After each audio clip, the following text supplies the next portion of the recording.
Hi guys, welcome back to another video. Today we are ranking this beautiful album, Live the Showgirl, Taylor Swift. No matter how much you hate the song, you love the bridge. If you don't like the song, that's fine.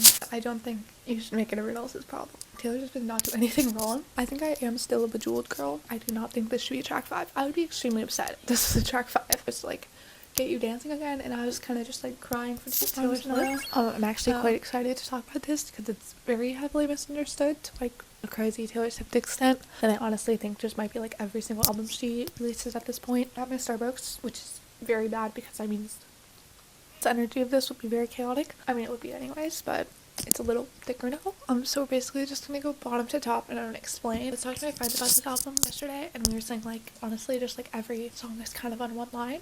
All the songs are good, but none of them like really stand out to me. Some of them do, but like usually I have like a really distinct favorite song, and with this album I don't. So like my 12th favorite song isn't necessarily that much different from like my 4th favorite song. Okay, so number 12 was Cancelled.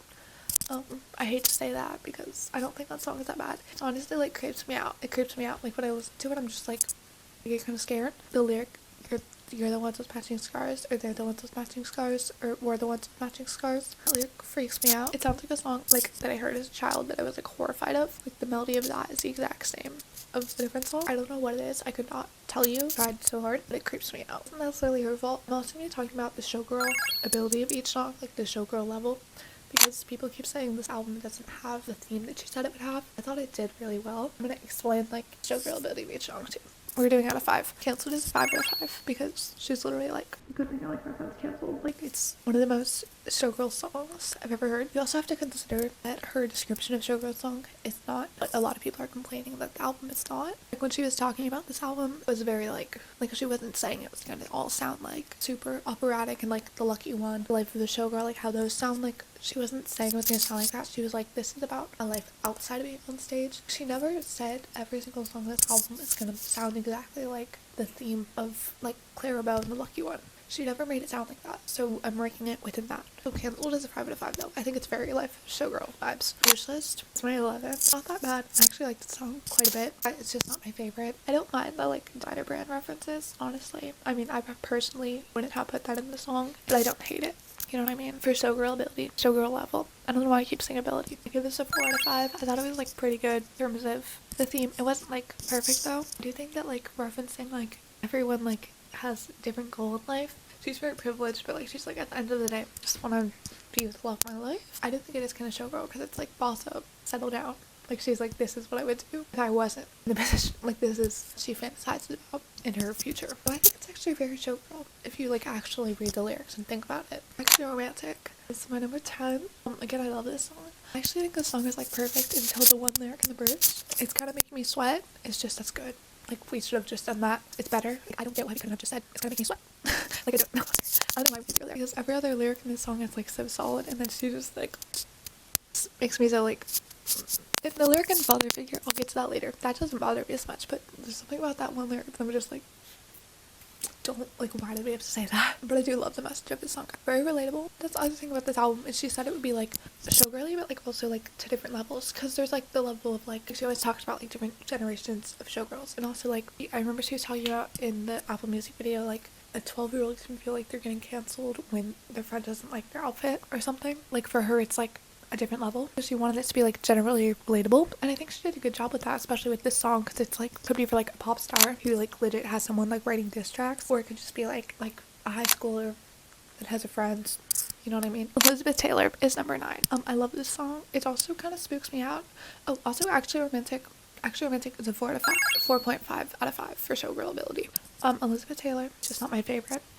Elizabeth Taylor, kind of scary. I do like this song. I think it's good. I think the lyrics are really good. Like people aren't realizing how the lyrics in this album are still complex. Like just because she's not like writing the prophecy and I hate it here and how did it end so long London, just because she's putting a pop melody behind it, people aren't noticing the lyrics. And some of the songs have a little bit less. So that's something that Georgia Wrote Department was too lyrical and too complex and too hard to understand, not pop enough, and now you guys are complaining that this album is not complex enough and too pop. So I feel like it's gonna happen with the next album. It's gonna be like complex and people are gonna be like, why is it not pop? It's not like Love the Showgirl. I don't like it.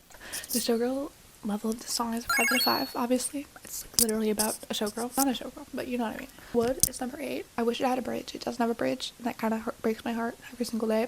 The song is fun, and I play it a lot, and I just want to dance around. But like, it's not crazy special to me, personally. It's a track 9, though, and I think it's a great track 9. It's just so fun to be like, knocking on the wood, like, while you're listening to it.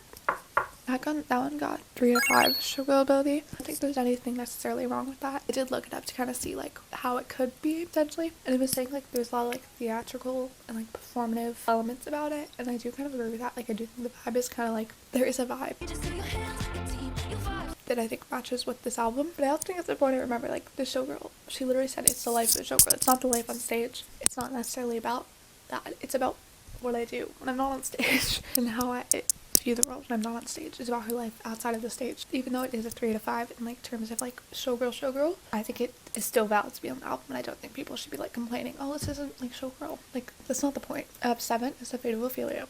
The one thing I don't like about this song is that it makes me do a TikTok dance. I'm compelled to do a TikTok dance on the opening track of a Taylor Swift album. Like, I don't know why I'm mad about that, but there's something about the fact that it like it's so much fun. I love the dance, but it's like I don't like kind of like makes me out when I'm like in public and I hear this song, and then just like I don't like people associating a Taylor Swift song with amazing lyrics with a TikTok dance. It's not actually a TikTok dance because she put it in the music video. I don't know, there's something about it, but it doesn't actually matter that much. It takes like 1% off for me. It's not that big of a deal. I'm being dramatic. The showgirl ability is 4.5 out of 5. It could be a 5 too, but I think like Elizabeth Taylor's more of a 5.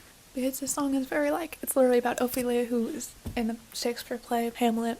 And again, it's like showgirl elements, but it's also like, this is my life, and I'm in love with someone, and they're saving my heart from the fate of Ophelia. Like, it's so well done. The lyrics are really good. But again, people aren't hearing the lyrics because they're hearing like they're hearing the song. They're hearing pop elements to it. 6 is Father Figure. I love this song. The song is so good. The fact that she says I protect the family 6 times, and it's each. You know how cool like a music video this would be if it was kind of like the Speak Now music video where she like unlocks her masters, or like if there was a music video of this, every time she'd say I protect the family, she would grab the album. Like, does that make sense? Like, wouldn't that be so cool if she was like, she was wearing a colored outfit to associate with each album? And I think this was written before she got her masters back, and like, I appreciate this song so much more. She got her masters back. Like, I think if I was listening to this and she didn't have her music, I'd be like a little mad. But like, the fact that she has her music back and she's singing this, I love this song. I think there's so much depth to it. The lyrics in the chorus, you know what I'm talking about. It doesn't bother me, to be honest. Like, I do think I prefer, like, I think the clean version does the job well, but it doesn't bother me like the actually romantic lyric. She can say whatever she wants to say. She can write whatever lyric she wants to write. Just give us 31 like perfectly lyrical songs, so I can't like I don't know. I think it's really well written. I pay the check before it kisses the mahogany gray. They want to see you rise. They don't want you to rain. 5 is Honey. Honey is just a banger. Like, I just dance around to this song. It's kind of the same as Wishlist for me, except I like this one better. I just love, and when anyone called me lovely, they would find ways not to praise me, but you say it like you're in awe of me and you stand till the morning. But then Tortured Row, it's like, you were gone by the morning. Like, the parallels to this album and Tortured Belts are like, I give this one a 4.5 out of 5 on showgirl ability, or showgirl level, actually, because it is very much like I think it's very like, there's a lot of like, there's an audience around me and they're all calling me honey. They're like, honey, you shouldn't do that. That's how she described this song in like the Showgirl movie. It called like honey and sweetheart in like a sarcastic way that's like passive aggressive, in a way that's like bullying you, not like in a way that's with a negative connotation. Those words have a negative connotation around them a lot of the time, but when someone like genuinely calls you honey, it's like oh, that's kind of nice. Kind of love that. So this is very showgirl to me. Like, she's been called these things passive aggressively all her life, and now she's like found the love of her life, and he's like calling her honey, and she's like, oh, like, this is actually a good word. And actually, like, I think that's so special to be like, my association with this word completely changed because of a person. So I give it a 4.5 because I think that's a very showgirl song if you actually like read into it. The Life of a Showgirl is number 5. Number 4. I love this song. This song is so good. The bridge, which is says I'm immortal now, baby dolls, and like little like piano thing happens. That's like the most. I love the sound of that. It sounds so showgirly to me. How many times have I said showgirl in this video? some account, and I just think it's like so pretty, and I love Sabrina. I love that Sabrina's in it. The person's telling you not to do your dream job because they have your dream job and it's like really bad, and then you get their dream job and you like take their spot, and then you're like, yeah, she's right, but it's fine, it's worth it. Yeah, that's a 5 out of 5 on showgirl ability. Obviously, that's the definition of showgirl ability. Showgirl, I know I can ability. Ability makes sense to me for some reason. Number 3 is eldest daughter. You guys, are not, no one's getting this. I mean, some people are, but a lot of people aren't getting it. Some people are saying like, oh, she shouldn't have to explain the fact that the lyrics are meant to be cringy. But I'm like, have you ever heard an eldest daughter say something they haven't had to explain? That does not make sense, whatever I just said. But like, the whole point of this is like, she's saying things and you're like, why is she being so cringy? But it's like, no, she's like, this is just how I talk. Like, I don't know how to use slang. Or you could argue that she doesn't have to explain it, and she shouldn't have to explain it. But I'm like, the entire point of music is to be interpreted and explained. Like, I don't think you should be able to listen to a song the first time and you're like, I know exactly. I mean, sometimes you do. But I think it shows a lot of complexity and maturity if you're able to, like, fully, like, listen to the song, like, grasp it, actually understand it. Like, I think a lot of people are disappointed, too, because they had preconceived ideas of the song that didn't exist. They're like, I'm an eldest daughter, by the way. They're like, I'm an eldest daughter. Like, of course I'll relate to this song. Of course it'll be perfect. And I'll be like, every Taylor Swift song, I relate to it so much. And I'm like, you guys can't expect a song to be a certain way and then be disappointed and say it's a bad song when it's not that. And I think it was that. Like, it wasn't maybe exactly what I was expecting, but it wasn't, like, a disappointment because I was like, just a good Taylor Swift song. Like, it served a purpose and it is, like, accurate, in my opinion, to what being the oldest child feels like. And a lot of people were like, she's not even talking about being eldest daughter. I'm like, yeah, she is. Like, if you truly look at it, she's, like, she's exploring, like, how eldest daughters, like, have a different perspective. The cautious, I love the second verse when she's like, I was an idle and cautious discretion, and she's like talking about like her first crush crossing something and like how she falls off the trampoline and broke her arm, and she's like, all these things led me to be more protective and safe now. And then she finds a youngest child that she's engaged to. Now I feel like she gets a different perspective, and she's like, I love this whole song. I think it's so beautiful. I think it builds amazingly. I love the bridge. Everyone loves the bridge. No matter how much you hate the song, you love the bridge. If you don't like the song, that's fine. I don't think you should make it everyone else's problem. Really have a conversation in the comments. I would love that so much. But I think it's important to understand that this song, you do not need to have a preconceived idea of this song. Taylor just did not do anything wrong by making a song, because people are so mad. I'm like, I just want to say, like, the amount of backlash this album got so quickly after it came out was insane to me, because like, I don't usually like albums on my first listen, or sometimes I do, so it just kind of depends. But my opinion of an album on my first listen is never the same as my opinion, say, 3 months later. So I don't think it's fair to be like, I just don't think we should be posting stuff the day after an album comes out. Like, maybe you could do first impressions, but people are like, it's the worst Taylor Swift album ever. I'm like, it's been out for like, how long? You've listened to it twice. You haven't interpreted any of the lyrics. You don't know any of the lyrics. None of the songs have grown on you. It's not nostalgic yet. Even now, I'm like, I don't think I have my full opinion of it formed yet. Like, if I do a ranking in a year, it'll probably be completely different than this. So I think those are 2 most important things about interpreting an album and like ranking an album, is you give it time, and that you actually try to understand the lyrics a little bit. Like, the mouth, like, just, you gotta put a little bit of thought to it, okay? Like, you can't, like, art is not meant to be consumed like it is being consumed right now. We need to work on that. I don't know. Anyways, that's my rant. Eldest daughter, I gave a 4.5 out of 5 in showgirl level, because I do think it is quite showgirly. It's like, the way that I was raised, like, affects how I am now, and like the way that I maybe like look down to my brother is like, or not look down, but like maybe like, I don't really know. I have sisters, I don't have brothers. The way that I was in the family, like, that's kind of how I am now with like newer generations. Like, that's kind of how she is with Sabrina Carpenter, Olivia Rodrigo. Like, you know when people say like, these are all Taylor Swift's children, like, it's kind of the same thing. Like, she is an eldest daughter to so many people. Her being an eldest daughter like affects her relationship dynamic with her fiance, who is a youngest child. You know what I mean? Anyways, I love that song. I will defend it with my life. I could make a whole video about it, just because people are, it's actually quite hilarious, because the message that she's trying to put across in the song was ironically very well conveyed by how people reacted to the song, because everyone was like, this song is so cringy. Like, people were treating the song like, it's legit saying, I'm not savage. People are like, girl, what are you talking about? She's like, yeah, I'm literally saying, like, I'm cringy, and you're telling me back I'm cringy. I'm like, yeah, I am. I'm trying to tell you that I'm cringy, and you're like confused why I'm being cringy. I don't know. I think that song's like kind of ironic how it's getting reacted to. I think it's amazing. I'm not disappointed with this song. Okay, number 2 is Opalite.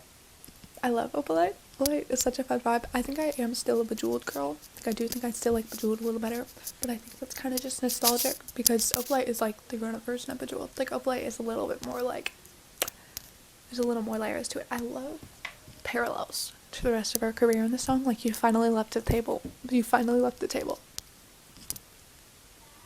That's just crazy to me. And then, like, right where you left me is like, tell them to love the restaurant. I saw someone mash it up with Super Trooper by ABBA, and I was like, this is the coolest thing I've ever heard. I need a music video. Like, right now. I need to see a single. I love this song. It's so shimmery. Showgirl ability, I gave it a 4 out of 5, because I do think it is, like, kind of, like, reflective on her career, and, like, yeah, Showgirl. Also, an eldest daughter, when I said I don't believe in marriage, that was a lie. Crazy, because literally that her like, I don't want to get married, I would never want that. But then if you look back at her career, she's like always talking about marriage. Number 1, as you guys can tell because I've eliminated every other song, is Ruin a Friendship. I love this song. This song is, I'm going to start this by saying I do not think this should be a track 5. I would be extremely upset if this is a track 5. Maybe some people think it's sadder than Eldest Daughter. I think people just don't like Eldest Daughter and they're mad that they don't like it, so they're like, I wish Ruin the Friendship was a track 5 because I like that song. So track 5 is supposed to be the most vulnerable, it's not supposed to be the saddest, first of all. So Eldest Daughter is the perfect track 5. I get really upset when people are like, why is Ruin the Friendship a track 5? Because I'm like, it's not as vulnerable, it's not as, but I was expecting this to be more upbeat because it is track 6, which goes after track 5 and it's supposed to like get you dancing again, and I was kind of just like crying for 2 songs in a row. I love this song before I even thought of like the whole dying thing. People are like, this song is so sad because she's talking about her friend dying, and like obviously, yeah. But I was like, no, this song is sad because like, but I love the song because it's probably made so many people like ruin their friendships. I hope so, at least. That's the goal, I think, of the song. And it's also something I still listen to. Like, it's like a 30-year-old. I always just picture like a high schooler listening to this because I'm a high schooler. So I picture like high schoolers listening to this, and she's like reflecting on high school, and then like this makes the high schoolers want to be more like willing to ruin their. I haven't ruined any friendships since this came out. I haven't wanted to. I actually put the song low on my pre-ranking because for some reason I thought about it as like, I don't know, I thought of it as like ruining a friendship in a bad way, like losing a friend, and I was like, I don't know if I'm gonna like that because I thought of it as being like a savage. I thought it would sound like cancelled for some reason, but then I saw the Ali video where she was talking about how it would be about like a friends to lovers thing, and I was like, oh, I'm excited. And then I was like, oh wait, like on release day I was like, this is gonna be my favorite song, and I was right.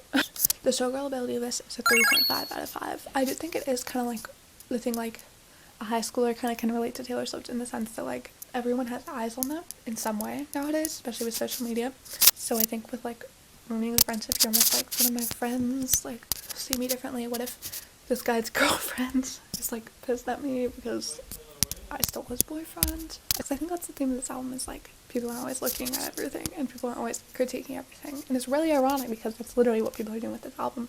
They're nitpicking it, they're critiquing it, they're not understanding it, and she's telling you guys to be doing that, and you're like, it's really ironic how this album played out, actually. Yeah, I hope you guys enjoyed this video. I've been filming for 30 minutes, which is crazy. I hope you don't get too mad. If you do have, like, conflicting opinions, though, in either positive ways opposed to my opinions or negative ways opposed to my opinion, feel free to comment them down below because I do want to have a conversation about this album.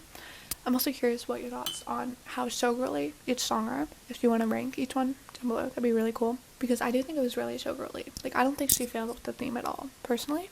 Yeah, so I hope you enjoyed this video. I'm gonna cut it off now so I don't have a lot of video to edit. I hope you enjoyed, and I'll see you next week.